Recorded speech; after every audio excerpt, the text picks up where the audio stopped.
All right. So who's doing the intro? Zach is. All right, Zach. Whenever you're ready. Welcome to Hooligan. All right. All right. All right. First bathroom break right now. Get it out of the way. Restart. All right, everybody. It literally could not have gone worse. Okay. All right, welcome back to Hooligan Radio. This is Zach C. And this is Josh. This is Isaiah, and we are joined by our special guest. His name's Alex.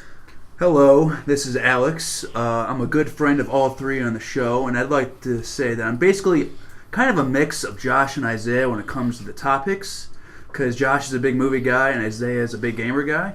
But when it comes to gaming, like I think I'm like on the opposite side, because you're more of like a community gamer, like a streamer, and like I say I'm more of like a storyline gamer. Like I play a lot of Gears of War and like Halo if I feel like it, purely for the story. So you'd be more like I play on my own kind of. Yeah. You enjoy the exactly the story. Yeah, I don't enjoy gaming anymore, guys. It's just a trade that I give my life Like, to. Work. Like you've always hated like Call of Duty Online. Oh god! Like the last Call of Duty game I played was Black Ops, and I was so terrible at it online. Where I just quit. That was the last time I played online. Any game? Yeah, any game. I've always been terrible. I just picture Alex like ripping an Ethernet cord out of his like console. Like, I'll never do that again. So yeah, if you can't tell, if you're listening to this and don't know who Alex is, or vice versa, if you're listening to this because you know who Alex is and you don't know us, we've all been friends for a very, very long time, so this is probably going to be a slightly different type of podcast, probably a lot more chill and laid back, but we still do have a ton to talk about. Me and Isaiah already kind of talked about this, but I think the Panic at the Disco new album is like freaking incredible. And I've never been a huge fan of Panic at the Disco, but I can't stop listening to the new album. Yeah, their new album is like back-to-back catchy songs, which normally I have a problem with, but also Brennan Urie is one of the most talented people, I think, in music today. When you say catchy, you mean like you can listen to it like This Is Gospel over and over and over again? Because that's all I do, basically. I listen to that song all the time. So have you not checked out the album? I haven't yet, no. Oh, no, it's so good. If you like This Is Gospel, like it's how it's like upbeat. Yeah. Basically the whole album. Yeah, is it's like, pretty poppy, not like too poppy, but it is pretty upbeat, and it's not too long either. Like it's like 11 tracks or something. It's like I can listen to the whole thing like on my way home from work, and it's almost every track is great. Now with most albums that I listen to, it's like I'll like 3 songs out of it. I'm not an album person. I'm like a single song person. Yeah. Like I like a lot of bands, but maybe like only a few select songs from those bands. Mm-hmm. Is it like one of those albums where you can literally listen to every track and like it, or is it something like I like 3 or 4, but the rest is like they're fine? I know that I have a few that stand out like as the ones that I would listen to like as one-offs, but I can listen to the whole album straight. And I think that if you're not an album guy, if you listen to the songs, it's probably because you get used to a sound, and that's why you want to switch it up. So if you just like listen to 1 or 2 here and there, and like mixed in with other music, like if you threw that album into a playlist and then shuffled it all, you would not be upset that one came through. I see. There's been so much music this year. Yeah, it's exciting. Which is another interesting point that I don't know if you guys are going, but Warped Tour is going to happen before we record again. Yeah. So I don't know if you're going. Yeah, not the day that this comes out, but a week from the day this comes out. I don't have tickets. We'll see what happens. I mean, I would love to go, but you know, Fun being an adult. I wrestled there once. I saw Alex wrestled wrestle at Warped Tour. And it may have been my favorite set that year. I saw a couple bands that I never seen before, and it was cool. And I wrestled Andy Williams from Every Time I Die, which was cool. But it was just really hot. Yeah, I imagine. And we're like in some cement parking lot, just in the corner, like people walking by. Warped Tour. You keep saying though, like this is the last year for the full national. Like, do you still think they're going to do something? Yeah. I think they're going to have one set place. Yeah. That's why I think anybody who's officially on Warped Tour is like, this is the last nationwide tour or whatever like this. This is a nationwide tour, 50 plus dates in July. Yeah. They're going to make it dropping the nationwide, festival, like a Bonnaroo That'll be or fun. Something like that. But it's that's still distinct though. Like if they're not coming to Ohio anymore, because that is, I haven't gone in a few years, but if you're into that music, it's definitely a fun time. So, Alex, what have you been up to? Well, I was wrestling, and I was going to quit. Then I didn't, and I'm going to quit again. Spoiler alert. But ever since I got MoviePass in September, like that's been like my main focus. And in fact, downhill? I just signed my Alex girlfriend up as Careers well. and MoviePass? Hi, Amy. I know you're listening to this. I signed her up as well, which it's $20 a month. It's just nothing. Yeah. And that's basically what I've been doing. I'm going to take some acting classes and sign up for this thing called Backstage. It's like a community for actors, and they put out applications and stuff. But basically, I want to take acting classes, get headshots taken. It's like basically starting over. So that's basically what I've been up to. But what I really wanted to talk about was the MoviePass outage on Friday with Ant-Man and the Wasp, because that was like the only release this weekend. And like there's a huge outage, and my app started working. Amy's was, you still look at the times, but I couldn't look at anything. We tried whatever. I deleted the app, re-downloaded it, deleted the app, restarted my phone to get there, and nothing's working. And there's this beautiful invention called Twitter. And I did search, quote, MoviePass, end quote, and like 50 tweets every 3 seconds. It's like, I'm at the theater, app's not working, what's going on? And it's over and over and over again. And like it seems like for every big release, there's a change. For Infinity War, there was no more repeat viewings, which really pissed me off. Then there, Just work at the drive-in, man. You can see this many times right? as well. It's so late. Deadpool 2 was, I believe, you have to take a picture of the ticket, which I have to do, but you don't, right, Josh? You don't have to take a picture of it. Like I've literally done nothing wrong. I've paid my bill on time, but they keep punishing me and not him. No, yeah, they've made all these changes, and I've incurred 0 of them. I assume I assume I have the peak pricing thing. I haven't looked yet. Oh yeah, which leads to why the app crashed, because they just launched a peak pricing thing. Because MoviePass's business plan is a failing one. I mean, Josh, when you and I signed up, there's probably what 25,000 subscribers. I think 20,000 is what they said. Yeah. Yeah. And now they have over 3 million. 3 million. So an office of like 4 people in New York. They said they had to triple their staff, so 3 went to 9 basically. And like, and they say the peak pricing is only in certain areas, and you know I went at 8 p.m. on a Saturday, which you think would be peak pricing, and still it's like not there yet. So until like somehow they come out with a program, still pay $12 a month for every movie, but you get a free popcorn, every half month. At that point, then maybe I'll cancel. But like, the theaters have the edge because if you're at AMC, they're losing money on the movie tickets with that subscription, but they're getting all that concession money. MoviePass doesn't get any of that. They're just losing money. Yeah. Like, they're not making money in any way. Like, it's helping the theaters a lot because I'm way more willing to spend money on popcorn and pop and all that, like which I never was before. I used to sneak in a sandwich into the theater, a full sandwich. I know. You used to bring meals into the theater. One time my brother brought me a Jimmy John's sub into the theater. Which, by the way, I want to mention real quick, the day that this comes out will be Chris's 30th birthday. That's my older brother, for those who don't know. So I just want to say happy birthday to him. If he's listening, he's probably not. Happy Happy birthday, Chris. And speaking of Jimmy John's, I just want to thank our sponsor, Jimmy John's. Today I'm actually going to start, and we're going to talk about a homeboy for us in the Cleveland Torso Murderer, or also known as the Mad Butcher of Kingsbury Run. Any of you guys heard about him before? Nope. So I just looked it up, and pretty crazy. It's a murderer in the 30s that killed a bunch of people who was never caught. Yep. It's unsolved serial killer in Cleveland. Like you said, operated during the 1930s, still never been caught. Has a lot of connections actually around a lot of like surrounding states, like mainly Pennsylvania, even as one connection all the way out in California, which we'll talk about a little bit. He was mainly known for dismembering all of his victims, cutting them in half, draining them of the bodies. He had 12 known victims, but there's seem to be about 20 that they think could possibly also associated with him, but they're not totally sure. Another thing about a lot of his kills is that a lot of them are unidentified. There's only 2 that are actually been identified to this day. I assume because he dismembers so many of them, and I read that he beheaded all of his victims, and then some of them he cut their torsos in half, which is where he got the name, the Torso Murderer. Which, like, think about that for a second. Yeah.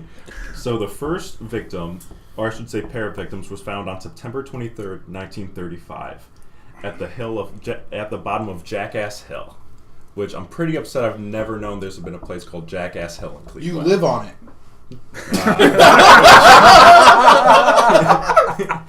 But the first body was found by 2 kids that were walking around the hill. the victim was decapitated, and his head was later recovered a couple feet away from his body. While they were actually investigating that body scene, they found another body shortly, a little bit down the way. This one specific guy was never identified. Just like the first, he was decapitated. Head was later recovered. His skin, though, was actually treated with some chemical agent that they thought was like going to be used to embalm them, in a sense. The first guy who was actually found, though, was one of the few that have been identified as Edward Andrassy, if I pronounced that correctly. Only reason why he was really identified, though, is because he had a little bit of run-in with the cops before, so they had like his fingerprints on record and everything. And he was a victim. Correct. The first victim that was identified. Okay. Maybe. We'll talk about that in a little bit. But that was like the first confirmed victims at that time that they knew something was going on.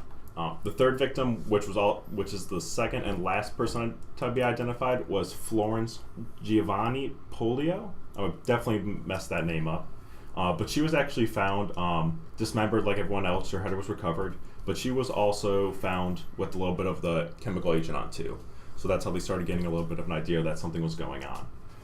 And then that was actually January 26th that her body was found. The killer stayed dormant for a couple months, where till June 5th he killed another man, who was later named the Tattoo Man by the police. This victim was decapitated alive, but his head was recovered. But the crazy thing about this one is what the police did is they took a mask of the decapitated head and put it on like posters and like would show people and like pass it around to try to get that man identified. And that same cast is actually still down in the Cleveland Police Museum, also with some of his tattooed skin that they tried to use to identify him. Oh my! I didn't even know we had a Cleveland Police Museum. Yeah, a lot of things you learn about Cleveland. Fifth victim was found on July 22nd, 1936, around the Big Creek area, which is like west of Cleveland. Dismembered like the first, head recovered, unidentified body. But this victim was known as the West Side victim because it was one of the few victims located on the west side of Cleveland, because a lot of them were located on the east. Sixth victim, September 10th, 1936. They've only found half of his torso. The other half completely lost. It was the half that's below the hips that was lost. His head was also never found either. So it was just literally the top of his body.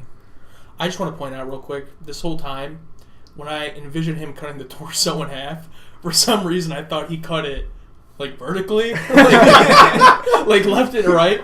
But now I'm realizing how much easier it probably is to just cut between the ribs. All right, I feel dumb now. Well, this is why you couldn't be a murderer. Yeah, I'm trying to cut through the dude's fucking chest. What am I doing? I can't do this. The person's already dead. So this person the killer was never found or anything. So still never found. So we don't know this person's motive or like why or like anything. No. Just like this is what I do. Yep, just what he was known for. Jesus. Seventh victim was a female. First unidentified female. She was actually located at the same spot as the future victim we'll talk called Lady in the Lake or Lady of the Lake, which has actually been somewhat theorized that it's victim 0 or the first victim of the Cleveland serial killer, but a lot of people are a little bit iffy on that. Eighth victim was another unidentified woman, only black victim though. This one was. She was decapitated and missing a rib from her rib cage, and her head was later recovered a couple days later. Ninth victim was a male, recovered, but the head was never found. And then 10, 11, 12 were pretty much the same thing, all decapitated, never found. There was one female and 2 other males. So male, female, black or white, this guy, like it didn't matter because, you know, a lot of the serial killers have like a certain type, whether it's women or anything. So this guy was just torsos. Yeah. So he always only wanted torsos. And I did read, though, that all of the male victims that were found were all castrated and their shit. Oh. Yeah. So, okay. Theorized to be victim 0. She was found on Don't we Euclid have Beach. a boat called the Lady of the Lake? Yes. Oh, my. oh shit. We do. She was found on September 5th, which would have made her the first victim. 1934, and she, like we said earlier, she was found at the exact same spot as victim number 7. A couple other connections around Ohio. There was actually another serial killer that was operating in Pennsylvania around the same time. He would decapitate males and hide their bodies in boxcars, mainly in Newcastle, Pennsylvania, and McNeese Rocks. One really interesting thing about this is that the rail systems that lead from Ohio all the way to Maryland cross through this exact path. So that's why a lot of people are assuming that this is the work of the same guy. Just hopped on the train and... Yep. So both were unidentified. All these murderers, yeah. Okay. Yeah. And that they theorized that it possibly could be some transient person doing this. The mortician believed that the killer had to have some specialization with cutting, whether it was like a surgeon or a butcher, which is why he actually got the nickname Butcher, just because of the way that all the wounds were cut. They were all super slick. They weren't choppy or anything like that. Professional. Another famous connection that they have, which is actually probably a little bit more famous than this actual serial killer as a whole, is that it's theorized that the Cleveland Torso murderer is the same murderer of the Black Dahlia murder with Elizabeth Sworth, who, if you're not too sure who that is another pretty famous murderer. Murder they're case. a band. I think they're on work this year. Exactly. But, band of murderers. Body of Elizabeth Short was found on January 14th, 1947 in Los Angeles, California. She was cut in half, completely drained of blood. Pretty much the same exact MO of the Cleveland Torso. The thing about this that gave me chills when I was reading about it today, there was just one story they talked about. I don't know if you have his name in there, but there was a detective who did some work on this case. Elliot Ness? Yeah, Elliot Ness. Mm-hmm. And I guess the fact that he didn't solve this haunted him for a long time. Mm-hmm. And I read that he arrested somebody, a suspect. I forget the suspect's name, but he arrested them, and the suspect failed a polygraph test. But at that time, I guess polygraph tests were so old and new that they're we can't even fucking use this. They were new. Yeah. So it wasn't very accepted. So he let him go because I guess that he was actually related. He was a cousin of this detective's political opponent. Yeah, and he did not feel comfortable coming out trying to accuse his political opponents. Yeah. Because they would be just trying to throw that person's you can't vote him into office because his cousin's a murderer. So he let him go, and then shortly after that, whether it was this killer or whoever it was, but shortly after that, the killer left two of his victims in front of this detective's office. Just left their remains there to mock him, basically. Which it's it just gave me goosebumps right now thinking about that. That's crazy. That's insane. Is that who Great Lakes has a beer that's called Elliot Ness, isn't it? Yeah. He was, yeah. Wow. I didn't know that was who that was named after. That suspect you're talking about, his name is Dr. Francis Edward Sweeney. Sweeney, yeah. He was a veteran in World War I. One interesting thing is that he actually took part in the medical unit. He did on-site amputations and patchings in the field work, which would explain why all the cuts were so clean. One interesting fact is that actually after when Elliot Ness first started accusing Sweeney of it, or started getting a little bit of press about it, Sweeney committed himself into a mental asylum, where then for a little bit the killing stopped. But one interesting thing is a lot of historians believe that there's two killers for the murder I should say, because there's one path. Well, a lot of the MO fits for the first couple ones, and then I believe after victim 7 or 8, that's when they started getting a little bit random, so they thought those were just killings that they threw on. But the interesting part is that Sweeney was able to leave the mental asylum whenever he wanted, because he committed himself. Oh, so he could leave and kill somebody. So he could just walk out. Oh, wow. Yeah. That's insane. Nice. And what year area was all this? Decade? 30s. This was, the 30s. This was all 30s? Mm-hmm. Okay. And I would like to know what the press was like back then. I don't know, but I think with any serial killer, if the press is onto it and they're catching these victims, I think naturally there will be copycats. Yeah. So I do think that some of the victims, the later ones, may have just been random people trying to do it as well. But yeah, and the press was hounding Elliot Ness and just the Cleveland Police Department for not being able to catch this person or having any clues. Because after the first year, the murderer had about 6 kills. And they had absolutely no suspects at the time, maybe a couple clues here and there, but they had absolutely no idea what was going on. Yeah, I'm going to go look for this jackass and send Zach a picture. Let's be honest. Yeah. I mean, from everything I've heard about it, I haven't super dove into it, but it sounds like it was this Sweeney guy. I mean, it could be. Innocent until proven guilty, but it was definitely the most realistic idea of one.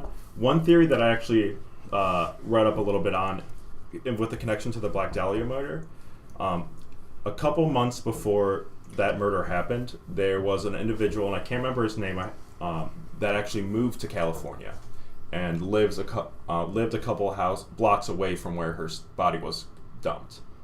And that person was from Cleveland, so there possibly might be a connection there as well. Wow. Back before, you did the kill for the thrill. Now you do the kill for the fame. It's like sometimes I think about like how difficult it would be to get away with a murder like nowadays with security and like evidence and everything. Like probably back in 1930, it was probably so easy. Oh yeah, easy. You really couldn't do it today just with social media. Everyone has a camera phone. Cameras everywhere. It's like it was like an ordeal to get your picture taken back then. Yeah, it's like, for a lot of people. You're telling me I have to sit here for 10 minutes? I gotta get a knife. I gotta get black gloves, but I can't buy them at the same time. I have to wait a bit, otherwise you're gonna look who bought these black gloves. So like, I gotta get a different car, but I can see who bought that car. Blah blah blah blah blah. You've thought about this a lot, haven't you? Oh yeah, I think about it all the time. I'm gonna be talking about games where they really kind of tip the power balance. So, for example, in Left 4 Dead, you kind of felt like the game was playing against you whenever you played online, because some of like the tank, for example, when you played Left 4 Dead, he that felt OP. Like when the other team got the tank, you were just like, well, what the fuck? And that's the big guy that blows up. Yeah, no that's the big guy who like charges. Yeah, he was like the Hulk. Yeah, Boomer was the one that blew up. Right? Boomer is the one that blows up and makes. I had minimal experience with it. I did play it, but so that was like the first game in what I'm trying to talk about, and then from there we moved to Evolve, which was a game where there was one monster versus 4 or 5 people. I never played it. I thought it was 4. Oh, okay, yeah. So a team of 4 people, and they're different classes, and these 4 people are trying to finish a mission objective and kill the monster. So it's kind of like, and as the mission goes on, the monster gets more and more strong throughout the whole course of like the online match. And then, so basically it's this one side is really trying to kill these other human players. Then recently they've come up with a game that it's called Dead by Daylight. I don't know if you've seen it. I think that you'd be really interested in it, Zach. I don't think I've seen it yet. So Dead by Daylight is the same kind. It's like the middle ground between Evolve and Left 4 Dead. You actually get to play as like a movie character. So for example, like when I played as a guy who looked exactly like Michael Myers. Okay. Oh, cool. I'm pretty sure that they have DLC people for like Freddy Krueger and shit like that. But what's really cool about that game is it's like you are playing a horror game. You have absolutely no power as these 4. Your only thing that you can really do is delay him from trying to kill you while you finish your mission objective. And then if you finish your mission objective, you get to escape. In the other games, you can like kill the thing and like, but in this game, it's just like constantly running from this guy. And I think it's strictly online multiplayer, so I mean it probably wouldn't apply to you, Alex, man. But it was really interesting to play because it's weird to think that you have to queue for the one side, for each side. So if you have a ton of people who want to play the monster, you don't have nearly as many games with people who want to play as a survivor, which is weird to me. But what's interesting is like these games really start to capitalize on like this instinctual want to like murder the like your fellow players. Like you really want to kill this guy. When you're playing, you're not like, oh, I'm just gonna go around like and scare him. No, you're like, I'm gonna kill these motherfuckers. I'm going to win. Like it instills it in you, and it's like it's crazy to me because it was like the first game like I've played, and I was like, wow, if I played this as a kid, I could see how it would make me more violent. Yeah. And like I know that's a huge debate right now in the news. Yeah. Is like, oh, do video games make people more violent? And I was like, okay, well, like all of the games that I played, I don't think so. I don't think that it made me any more dehumanized. But I feel like if you were a kid growing up playing Dead by Daylight and you were just like, I just love being Michael Myers. I love killing people, hearing them scream on the chat. Like that shit is crazy to me. But it's really interesting to think that I just want to know if every media source had the same like vetting as video games does, because this is the one that I've grown up with. Like I've seen it from literally start to now. Mm-hmm. I was wondering if when movies started to come out, where people were like, movies make people more violent. They're gonna want to kill people because of horror movies. I bet. I'm sure. Absolutely. I'm sure. And I think, although I will say, I think video games have probably had it the hardest. I mean, I remember, I don't remember, but I have watched videos of, like, back when Nintendo and Sega were, like, when the, what's the rating system, ESRB? Mm-hmm. When that system was first made, is exactly because of that. Like, Nintendo and Sega were basically taken to court by the government because they're like, hey, your games are violent, especially Sega at that time, and, like, we need to, do something about this. So I think video games have always had it more rough, because I heard it growing up all the time, from adults who don't play video games, and they're like, oh, well, they're playing Grand Theft Auto, they're gonna go steal cars and kill people, and it's like, no, it's like you don't fucking watch, a movie where somebody steals cars and kill people and do that, and it's the same thing for games. I think it has zero effect. Now moving forward with newer games, could they make it more immersive and make it have an impact? Maybe, but I feel like in my generation and our generation growing up, I don't care if you play Grand Theft Auto 12 hours a day. That shit didn't affect you. It's all about how you grow up, your environment, all those types of things. Way more than your media plays. Yeah, and I feel like it's just a lot of pointing fingers. You see, like, this more violent society, and you're like, well, that's the reason why, or that's the reason why. But it's really like a culmination of all of the things. Like, I won't say that video games makes it better. Like, I'm not like, see, I would go murdering people, but I get to murder people in my game, so I don't have to. Yeah. That's not the case either.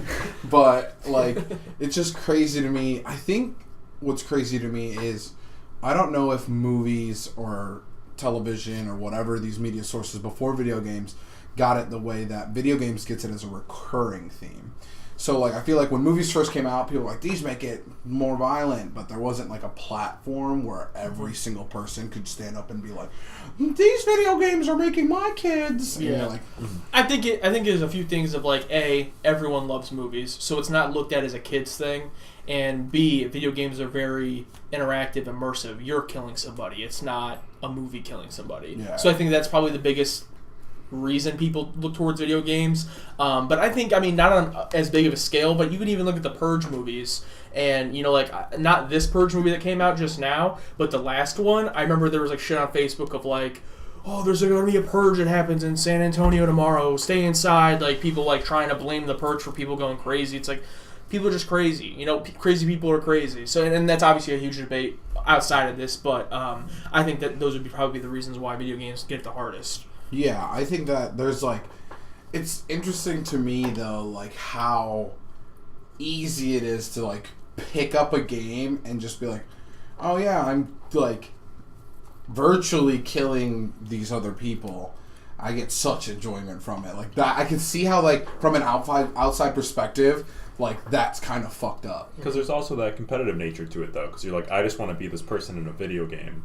But from the outside looking in, it's just like, that person really likes this game for killing these people. I still think video games are, like, a good release for some people. Like, some people have, like, a rough day or something, and that's what they go to, like, release their day on. Maybe not always in a negative way, but something, like, to do.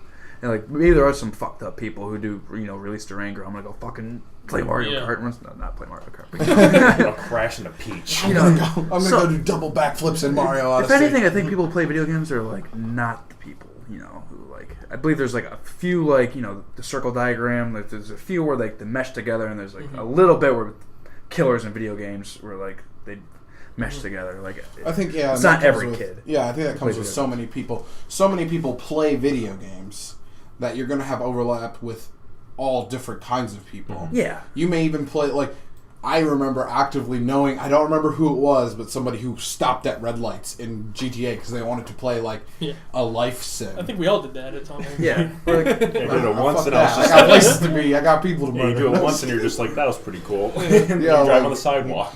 Or I mean, there's all different kinds of, like, there's people who don't even consider like violent video games as something they want to play. Yeah. There's like Sims only players. Yeah, or like the guy that pretended he was a Joker and killed people in the movie theater. There's people who watch movies and there's killers, and sometimes that that's because their fantasies overlap. It's like or what they see. Like they're going to be crazy. They're going to be crazy with or without that medium. Yeah, that medium has just influenced their life. That just happened to be the thing that like they were. Their upbringing caused them to be whatever, and they just Dark Knight. That's what happened. I think what it boils down to, and I know that this is such a difficult place for me to like stand up and make this point because nobody in this room is a parent, so you're all going to agree with me probably. Is it people pointing at video games and being like, violent video games are making my kids violent? Normally, are people who didn't raise their children correctly. And I know that raising a child is probably the hardest thing you'll do in your whole life because you want to make sure that they're a person, like at least a decent person. Yeah. But like, I feel like really what it boils down to is there's a disconnect in what you've done to this kid has made him that way, not what he chose to do. Like these games he chose to play. Yeah, I think that's where it really kind of boils down, and you don't ever want to be like. Yeah, I raised him. That's the reason why he's like that. It's like, if your kid's violent, don't take away his video games. Get him help. Yeah. You know what I mean? And that's, again, none of us are parents, so we're kind of stepping over the line. But I agree. Sticking with the theme of murderers, I wanted to talk about a few movies that are about murderers. I chose to stick with fictional murderers, not necessarily movies like Zodiac or things that are based off of real people. And I also stayed away from slasher movies. So obviously you have Michael Myers, Jason. I'm not going to talk about those movies. So I'm going to talk about 3 movies, and then if you guys think of any I don't name that you want to bring up that you really liked, definitely talk about those as well. But the first one, I think one of the most popular ones is American Psycho. Yeah. Alex, I know you love that movie. That's exactly what I was thinking of. Like, I'm going to say American Psycho. I actually just watched it a year or 2 ago for the first time, and I really loved it. I mean, have both of you seen that movie? It came out, I think, in the year 2000 with Christian Bale. Willem Dafoe. Yep, I have. Yeah, I have. I was probably a long time ago, but I'm just terrible with actor names, so as soon as you guys go into actor names, I'm like... Peace. Old Batman, new Joker, Green Goblin. Lead singer of 30 Seconds to Mars. Now we're talking. Yeah, Alex, I'll let you kind of talk about this movie mostly, but I'll just say the first time I watched it a couple years ago, the movie is insane itself because you're in the mind of the main character, and he's crazy. Like, everything's in the point of view of this insane person, but it's not like, ooh, I'm crazy, I'm a killer. It's like a professional human being killer who like doesn't even think he's a human being in the way he acts. It's like he doesn't even think he's real. He's like a performance of a human being, and like it slowly gets crazier. Like it shows him like shoot a car and explodes. He's like at an ATM machine. So, I should say spoiler alert, but it came out in 2000. Yeah, we're going to spoil all these movies. I imagine if you have it like above 10 years, you're like allowed. And the turning point of the movie is where he's at an ATM, and the ATM reads "Feed me a stray cat." So like he doesn't see things regularly, and like the ending twist is absolutely insane because you think maybe it's like all in his head and it never happened. And like he's mistaken for a different person like throughout the entire movie, like. Not the same person, like a different person each time. The whole idea of identity and like how it gets lost in like business and in life and like who you actually are and who you want to be, blah blah blah. So it's like it's not like he kills people with a knife. Like it's a lot more deeper than that. And I'm reading the book right now, and it's like the craziest thing. So it's based off the book. It's based off the book, yeah. But in the book is a lot more deeper, graphic and. I remember watching it in the beginning. It's weird. But it's still kind of normal. And I remember thinking, like, okay, I'm along. And then I think I got to the point where he's naked and he's chasing the girl down the hallway with, a chainsaw? At that point, I was just thinking to myself, like, what the hell am I watching? And, like, by the end of the movie, I was like, that was a fucking experience. I bought it on Blu-ray right after watching it. The next movie I want to talk about, I don't know if any of you have seen this, because it's a little bit of a deeper cut. I chose it because it had an impact on my childhood. It's a movie called Frailty. And it's with Bill Paxton and Matthew McConaughey. It came out in 2001. And basically, it's a movie about... So Matthew McConaughey is telling the story of his childhood. So he's talking to a police officer, I think, or a detective, about his childhood. And when he's a child, Bill Paxton plays his dad. Bill Paxton actually also directed this movie. And basically, Bill Paxton has 2 sons. Matthew McConaughey is one of them, and then there's a younger one. And Bill Paxton tells them, basically, I've had a vision given to me from God, and he's given me this list of people that aren't people, they're demons, and we need to kill them. And that's what he tells his sons. And the older son, who's Matthew McConaughey in the future, doesn't believe him. He's like probably 13, 14, and he's a skeptic, and he's like, no, you just want to kill people. He doesn't believe in God. And then you have the younger kid who's like 7, 8, and he's like, whatever, he doesn't know what's going on. So he's just along for it. And so you're getting from the point of view of this kid in the whole movie. The whole movie you don't know because it's from the point of view of the kid, but Bill Paxton seems so genuine. Like, he's a normal guy before this, so you don't think he just went crazy. So you're like, are they just killing people, or did God really put this message in his head? And there's certain scenes where you're not sure which way. Like, for example, the first person they kill, Bill Paxton, he said something along the lines of, like, when you grab them, all the sin in their body will, like, they'll freak out because they're a demon. And he's been sent by God, so when he touches them, and he grabs the woman, and she starts, like, freaking out. But Matthew McConaughey in the future is saying she was freaking out because this man was grabbing her, and she's like, so he thinks this woman's just like, don't grab me, and he's saying, like, look, she's a demon, like, she's freaking out. So it really, like, gets under your skin. The ending kind of ruins it, so I don't want to spoil it in case you haven't seen it. I did not like the ending at all, but the bulk of the movie, it's really crazy. It's a really crazy movie, especially, like, because when I was a kid, I had a very religious family. You guys know that. Mm-hmm. So, you know, when I was a kid, my family was watching it, and I couldn't even watch it. I watched, like, the first 2 scenes, and I think I have vague memory in my head of when he grabs the woman and she freaks out. I was like, I'm out. I was like, stop watching the movie.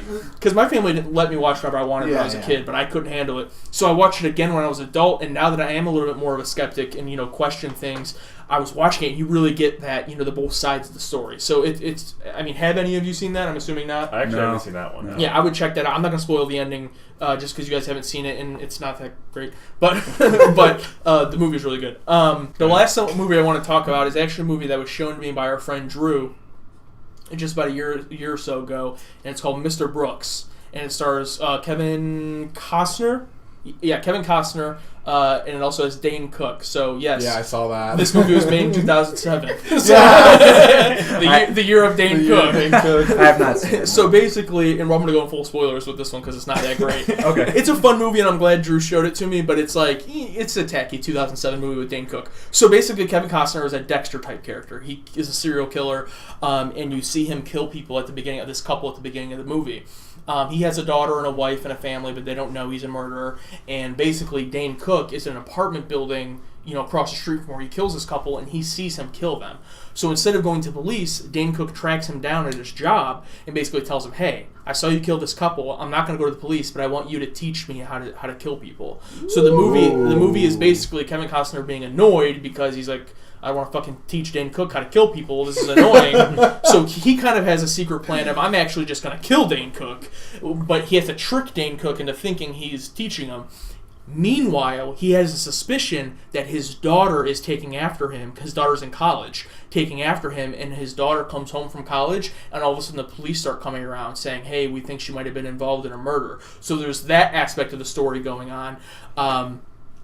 And I'm just going to go full spoiler with it because I want to talk about this scene, and again, it's not like I'm spoiling a great movie for you, but there's one scene, the ending kind of disappointed me because towards the end of the movie, everything kind of works itself out, and then at the end of the movie, he basically finds out, yes, his daughter murdered this person, but he's like, I understand, I've been there, I'm going to help her through it, right? So he kind of, I forget what he does, but he basically covers up this murder for her, so she's safe now. She's not going to go to jail or anything. Mm-hmm. And then he goes to, she's laying in bed, and he goes to basically tell her, like, hey, I know what you did, it's okay, I'm the same way. He's going to tell her all this, and he goes to comfort her in the bed, and she turns around and stabs him in the neck with scissors, and he dies. That would have been a great ending, except he wakes up and it's a dream. Oh man! So those were my three that I wanted to mention. I mean, do you guys have any others you can think of? The only other movie that falls under that category for me was The Strangers, and personally, I didn't even think that was very good, but it just scared the crap out of me as a little kid. Don't get me started on The Strangers 2. I will tear it apart. I love The Strangers 1. It was actually the first horror movie I ever saw in theaters ever, and it like freaked me out. And I waited 10 long years for the second one, and it was awful. It's okay, buddy. I couldn't even pull myself to see the second one. I would have to say Gone Girl. I mean, okay. It's like it's in my top 5 of all time, and I'm not gonna spoil that one because you have to experience that for yourself. Like right after I watched that, I seeked out the book and read it, and like added so much to the story. That movie just made me sad the entire time. Like there wasn't a single happy moment in that entire story. Like you couldn't even feel sympathetic for the main character. Not gonna spoil it what happens, but it's like You just felt it's dull. such like a dark, depressing movie. Yeah. Even with like How I Met Your Mother Barney, what's his real name? Neil Patrick Harris. Neil Patrick Harris, like he's in, and he's like the most uppity guy ever, and you feel so sympathetic for him too. And it's so dark, but it's like so good. It's like, I agree. Because like you believe that the Ben Affleck's wife was murdered, and like watching the trailer for it, like I hate movie trailers now, but that was like the last movie trailer I remember that truly hooked me for a movie I've never known about, and now it's in my top 5. So like, if we can go back to 2014 trailers, that'd be great. Because trailers now suck. Well, you were talking about a movie that really like affected you because you were too young and you probably saw it. That was Scream for me, dude. I still fucking. Yeah. I was thinking about talking about Scream, but I felt like it was too close to like a slasher. Yeah, but I especially the first Scream, I totally agree. It's like the first anti-slasher Scream film. got me messed up. Still got me messed up. I still check behind the shower curtain. Yeah, and I love them all. They're not all great, but I own all 4 of them, and I love every single one of them. Yeah. They're amazing movies. Scream was the first horror movie I think I've ever saw, like ever. Like watched at home, and it's like it's weird because it's like the anti-horror movie. Like the first one I ever saw was like the anti-slasher movie. And yeah, like each movie like progresses. Like I remember when they made Scream 4, and like the whole point of Scream 3 was that it was like the only trilogy, and when they made 4, I'm like, oh whatever. But I watched Scream 4 and I loved it. Like because it's like a parody of reboots. Yeah, that shouldn't be made. Basically, it's only going to be a trilogy, but here's the 4th one. It's basically like Friday the 13th Part 4, the final chapter, and then it came out with Part 5. Yeah, exactly. It's like each Scream movie knows exactly what it is and plays to that. That's why it's so good, I think. See it, rent it, stream it. We got a segment. We official. So, before I talk about what to see in theaters, what to rent, and what to stream. So, seeing it in theaters, haven't seen a ton since the last time we recorded. I saw Ant-Man and the Wasp. We already kind of talked about that. I think that's kind of like are you a Marvel fan? Go see this movie. Are you not? Don't see it. It's pretty good. If you like Paul Rudd jokes, go see it. Yeah. I thought it was very... Infinity War was just so good that I don't think any movie could have been released and I would have loved. You know what I mean? Just because it's like the whole time I'm like, man, I wonder how this fits into Infinity War. I can't wait till the after credit sequence, like while watching the movie. That's what I was waiting for. See, You already want to see the ending. Yeah. No. What I was thinking is, I feel like they knew that was how we were going to react to whatever Marvel movie they put next. So they just burned Ant-Man and the Wasp. I totally agree. So that you Yeah. are blown away by Captain Marvel or whatever's the next one. I totally agree. And it's still a fine, serviceable movie. But, it's not terrible, I wouldn't say. I wasn't a huge fan of the first Ant-Man, but Paul Rudd's funny. Evangeline Lilly kicks ass. It's fun. I enjoyed the roller coaster. I laughed. I enjoyed it. Yeah. Michael Pena, I kind of found annoying in the first one. I thought he was pretty funny in this one. So they got a little bit better. So not a ton of news there as far as seeing it in theaters, but a ton of movies are coming out soon that we're going to see. As far as renting it, I'll let Alex talk mostly about this one because he actually brought this movie to my attention, which is Unsane, which is directed by Steven Soderbergh, the guy who made the Ocean's movies and Logan Lucky. We kind of talked about him before. This movie is completely shot with iPhones. But it still looks pretty good in my opinion. There's only a couple shots that were like kind of but I thoroughly enjoyed it, but Alex likes it a lot more than I do, so if you want to talk about it. Like Unsane was like probably the most slept on movie that was like in mainstream theaters, and like the entire thing was shot on an iPhone and like edited in one night while like the entire crew was bowling apparently. Like what? The guy edited it while everyone was bowling. It was crazy. The entire thing was shot on an iPhone, and it's one of those like psychological horror things where like basically this girl was being stalked by this guy. She never dated him, but she was just stalked by him because they worked together. And basically, restraining orders, blah, blah, moves away. And basically, has trauma from this. So she goes to visit this mental hospital. Be like this one day, just wanted to talk to someone. And like this lady's like, oh, just fill out this paperwork. It's just standard, blah, blah, blah. It's for your visit. And basically, they tricked her into to signing up for a 24-hour stay in a mental hospital. And she's like, I got to go back to work. It's like, oh no, take off your clothes, put on this on, and she's stuck in there. Yeah.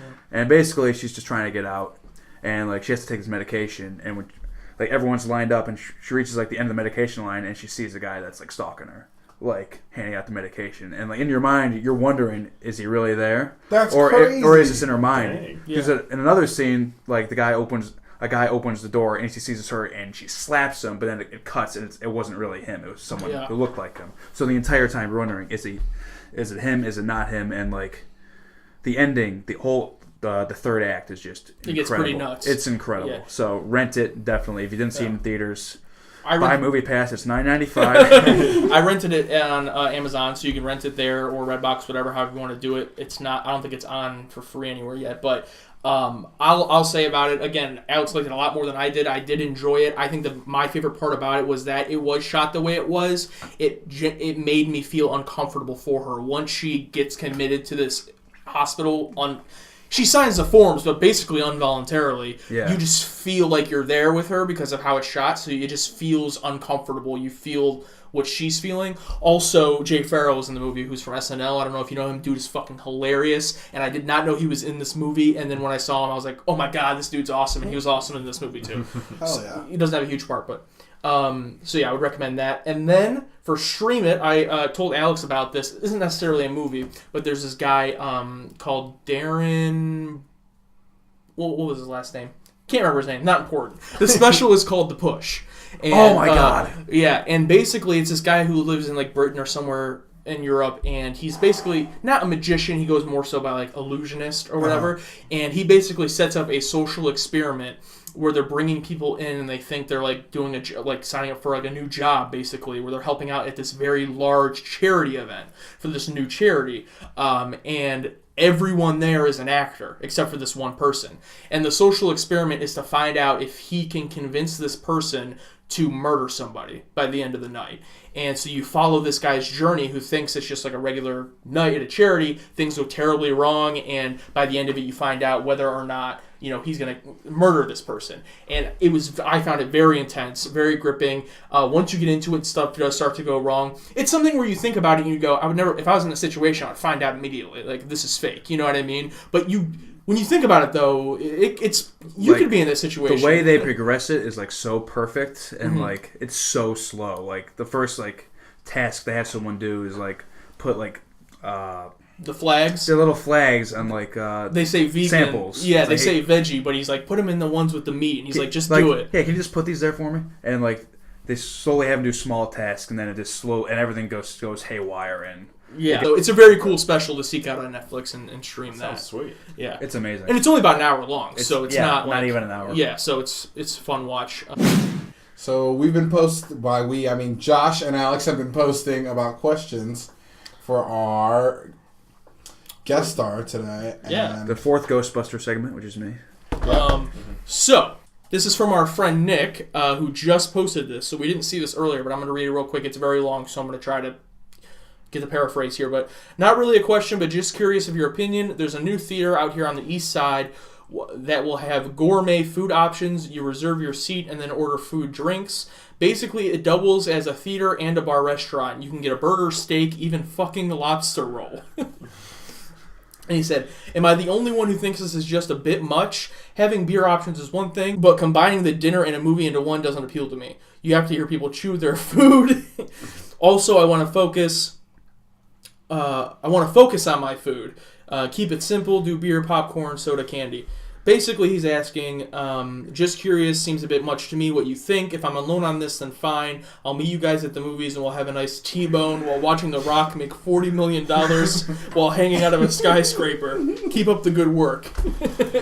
All right, thank you, Nick. So, Alex, you can go first since this is supposed basically, to be. I remember when they added the drinks to the AMC when they first redid it. And I thought, like, that's going to be ridiculous. People are going to be so loud. But so far, and they added it to Regal, too, some Regal theaters. And so far, there's been no problems, really, with people being drunk. So when it comes to changes, I'm okay with them. And, like, you're going to hear people chew their food. I'm like, yeah, but, people eat popcorn, and popcorn's fairly loud. But, I never notice it while I'm watching the movie because the movie's fairly loud. But, like, I do see, like, if you have a full gourmet meal, like, with a tray, like, when you're eating popcorn, you don't need to look. You just and out and out. But to combine the two, I'd be willing to do it. I'd love it. I would have to try a lobster roll at a movie theater at least once. Like, if I can eat a burger and watch a movie, like, we already talked about, I used to bring sandwiches in the theaters. If I can just, like, pay to, like, have a gourmet meal, like, I'd be down for it at least once. Yeah. My only issue with it, where I agree with Nick, is I've heard of theaters where you order at your seat during the movie. There's lights on the seat, similar to the ones we have above us, and servers come to you and give you your food. I'm not down for that. If everyone can order their food, bring it into the theater, and eat it peacefully, I'm cool with all that. But as soon as your shit is getting in the way of my movie experience, that's when I would have a problem. Yeah, if you walk with your tray to the seat and that's it, and you have to walk out to go get your refills or whatever, that's fine. But if you have waiters coming in and out of the theater at all times, it better be only like a 5-person theater. Because if it's like an entire row of people and like 6 different waiters coming in back and forth distracting you, and like, yeah, lights above the seat, yeah, no. I'm just imagining a waitress coming in and going, hello! But yeah, I definitely agree. What do you think, Isaiah? Definitely. You see one movie a year, so what did this bother you? Yeah, so the problem with that is I know how much money I would spend on regular concession food from a movie theater. You throw in lobster, which is probably frozen because it's at a movie theater. Yeah.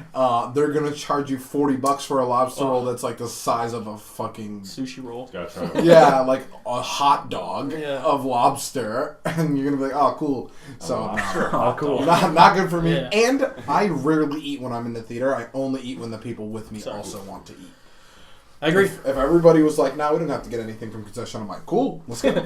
And Nick, I definitely will take up your offer to watch Skyscraper with The Rock. Please, let's hang out. I haven't seen you in years. Okay. So this one is asked by yours truly. I want to know with all of the training you've had in your whole life, how many kindergartners do you think you could take in a fight at once? They all attack you at the same time. It depends on what they're fighting back. Guys, get ready with your answers. I'm asking you too. I'd say at least 6. I mean, if you pop the jab, set the tone, and like they back up and fall, I think the others will be like, "Oh shit!" But like, I'm not gonna take on an entire swarm. But,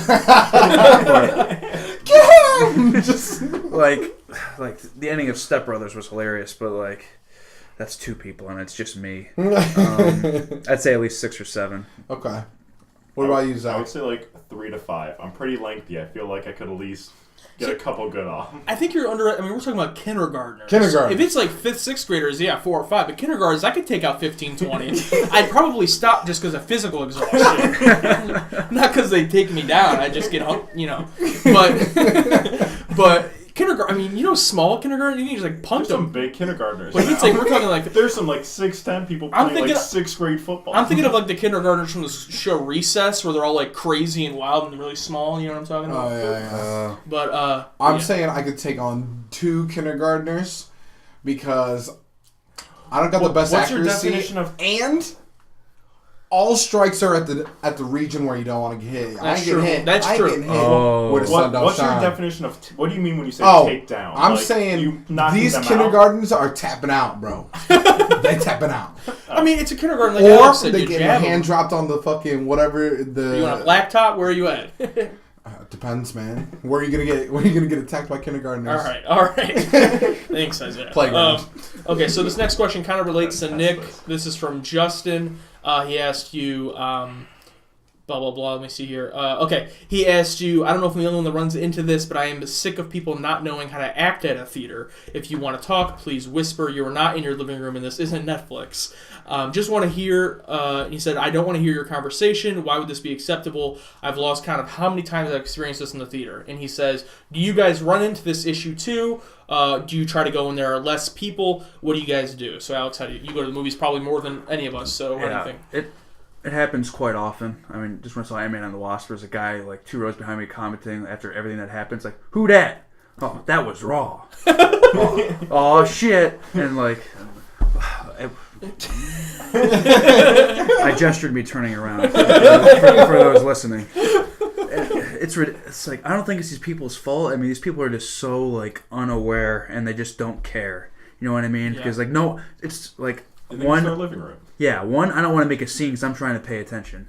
2, I don't want to go to jail if this guy tries to fight me and I accidentally kill him. Like that Alex instantly goes to going to jail. Yeah, that's what immediately transpires too. But like, it happens all the time, especially with the assigned seats. People like don't understand it, and like, Oh God. so one time I had this assigned seat. I go sit down in the seat. I'm like, "Excuse me, ma'am, you're in my seat," and she just mumbles something like, yeah. I'm like, "You're in my seat." I'm like, "Okay." So I go sit in someone else's seat nearby, and the people who bought that seat come to me. I'm like, "I'm sorry," and then eventually we both got like an employee, and they got that lady to move, and she started complaining and yelling. And Of course. Yeah, about the assigned seats thing, I put this on Twitter as well, but I definitely agree. I've had several situations where it's never happened to me, but I'll watch it happen because I always get to the theater really early. So I'll see someone sit down, right? Just sit down, them and their dad, whatever. They're sitting there for 10, 15 minutes, and then someone else comes in, but there's no argument. It's just immediate acceptance. Like they just come in and go, like looking at their tickets, they're like, I'm sorry, these are our seats. And they just go, all right, sorry, and just move. Like they knew they weren't supposed to be there. It's like they make you choose the seat when you buy the ticket. How are you, even if you don't know where your seat is, I understand, but you just fucking choose one and sit there? Yeah, you probably could have gotten that seat if you cared enough. or the people, it's also been a time where when I saw Jurassic World 2, there was like 3 or 4 people just like looking like deer in headlights, like not know what to do. Like movie's playing, it's 5 minutes in, people are just like, like they didn't know how to look for a seat, and I'm just like looking at them the entire time, not even watching the movie, just looking at them. And I understand people not wanting to watch the trailers or whatever, but that's one of my biggest pet peeves is like if you're going to a movie on Friday night, assigned seats or not, I don't care. You know it's going to be packed. Don't walk in 15 minutes into the movie and try to look for your seats. That's what's annoying. But going back to just people in the theater in general, first of all, Murphy's Law would say that even if you go to the theater and there's one other person there, they're going to be annoying. So you can't just try to go and there's less people.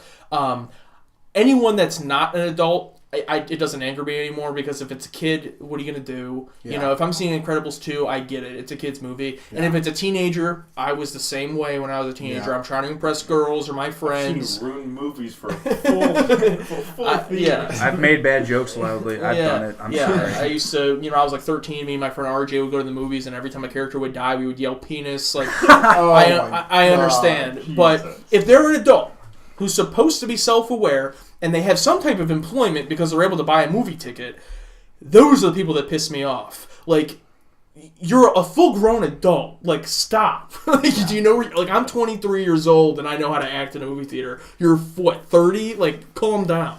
There's a guy FaceTiming during the movie. And, like, not even trying to hide it. Like, he was holding it up here. I'm holding it above my head. And just, like talking to someone. And, like, it wasn't there the entire time. It'd go up and down. I'm like, see, and it's the thing that's crazy for me is, like, you guys go to the movies all the time. So, like, you have a lot of stories. I've been to the movies twice in the last 3 years. Jesus. I am 2 for 2. When I went to see A Quiet Place, dead silent in the theater. This chick answers her phone. Yeah, I'm in a movie. What's up? Oh my God. No.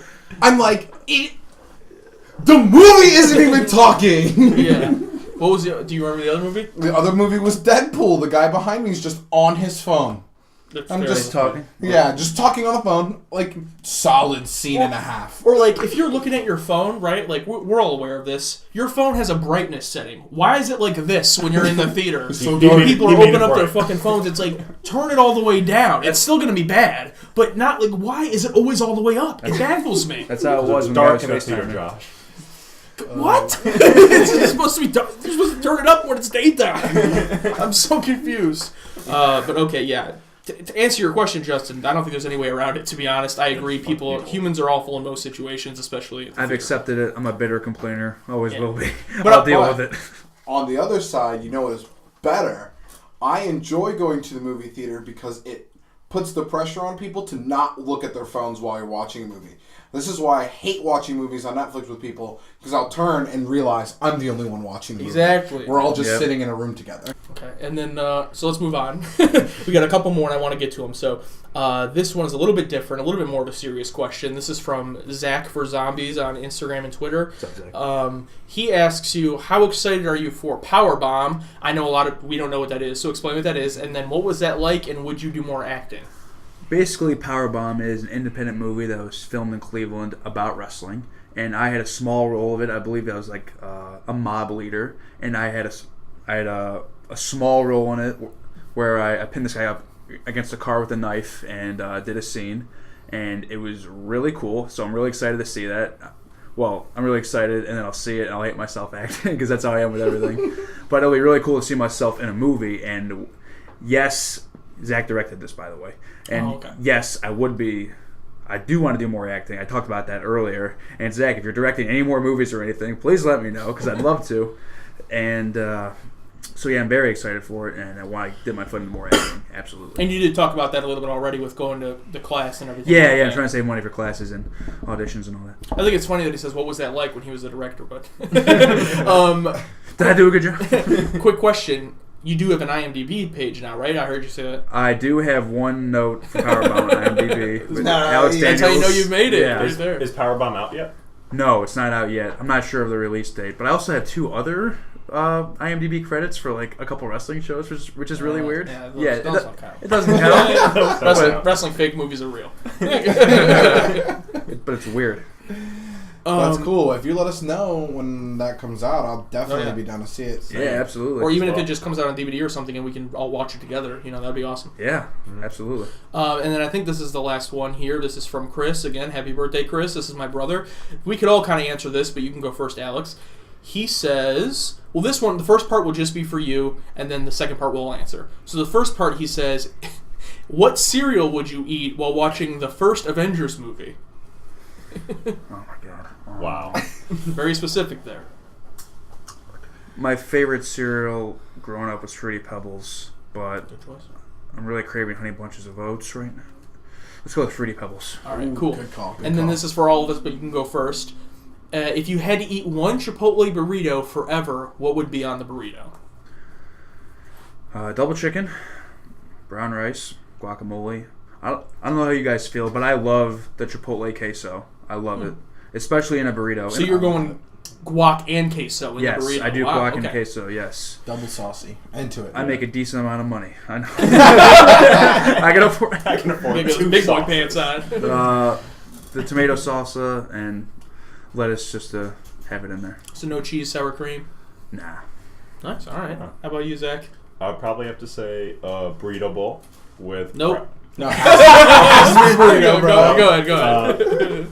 With brown rice, double chicken, cheese, and as much of the corn salsa they'll let me have. Wow, okay, corn salsa. That's a wild card.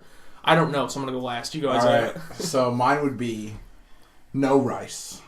I respect that. 1 serving of every meat. Ooh.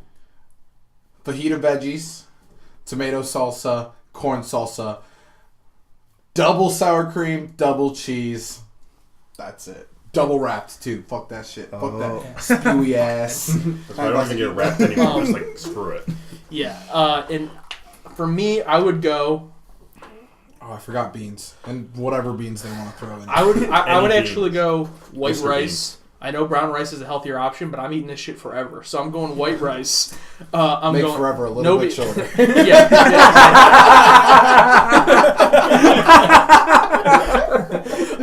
No beans. I would do double chicken, and then I would do the tomato salsa, the mild salsa, sour cream and cheese, and I would do guacamole on the side.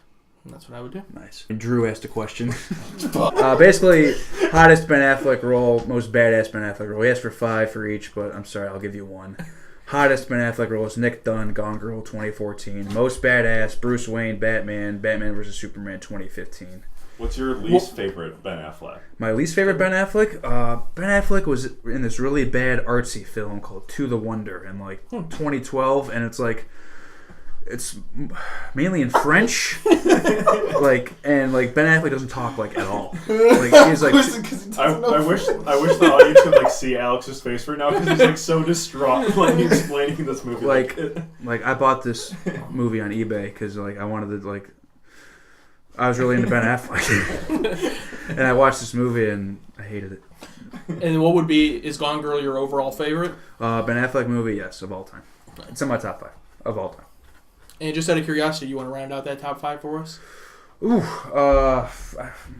let's see. They're not going to be in order, sure, but I'll just list off 5. that are my top 5 of all time. But I know number 1 is Shutter Island. And then the next 4 are not going to be in order, but I'll just list them off. The Thing, 1982, John Carpenter. The Avengers, 2012.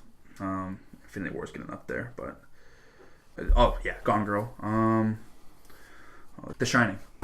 Oh. Yeah. Wasn't he in some Marine movie or something? These aren't all Ben Affleck movies, but yeah, I think he was in a Marine movie.